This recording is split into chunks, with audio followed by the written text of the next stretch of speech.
আমার নাম সুব্রত, আমি চাম্পাটি থেকে আসছি।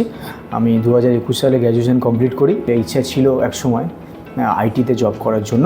তো আমি অনলাইনে আইটি সম্পর্কে কিছু মানে কোনভাবে কোর্স করলে আমি আইটিতে প্লেসমেন্ট পাবো সেটা চেষ্টা করছিলাম। তার ক্ষেত্রে আমি অনলাইনে যখন সার্চ করি তখন ওয়েবস্কিটার একাডেমি একটা নাম পেলাম, যেখানে এরকম কোর্স করা হয়, বিভিন্ন ধরনের কোর্স করা হয়, ডিজিটাল মার্কেটিং, ইউআই ইউএক্স, বিভিন্ন ধরনের আইটি প্রফেশনাল কোর্স করানো হয়। তো আমি তারপরে এখানে এলাম। তো এখানে 100% রিটেন প্লেসমেন্ট গ্যারান্টিও দেওয়া হয়। ওয়েবস্কিটার একাডেমিতে যখন আমি এলাম, তারপরে এখানে কেরিয়ার কাউন্সিল আমার সবটা জানার পরে ব্যাকগ্রাউন্ডে কী আমি নিয়ে পড়াশোনা করেছি, তারপরে আমাকে একটা কোর্স সাজেস্ট করলো, যেটা হচ্ছে ডিজিটাল মার্কেটিং কোর্স। তারপর আমি এটা অনলাইনে সার্চ করলাম যে এটা হচ্ছে মার্কেটে এখন জব অ্যাভেলেবেল আছে।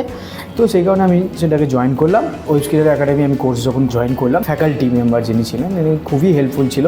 প্রত্যেকটা জিনিসের ওপরে আমার বেসিক্যালি খুবই যে জিনিসগুলো প্রবলেম ছিল সেগুলোতে আমাকে খুবই হেল্প করেছে, আর ডেমো প্রজেক্ট করতে খুবই হেল্প করেছে। তো ওয়েবস্কিটারের যে অ্যাটমসফিয়ার সেটা হচ্ছে overall good. As a SEO executive হিসেবে আমি এখন একটা রেপুটেড আইটি কোম্পানিতে জব করছি। এই সাফল্যের পিছনে ওয়েবস্কিটার একাডেমির খুবই গুরুত্বপূর্ণ ভূমিকা রয়েছে। Thank you Webskitter academy.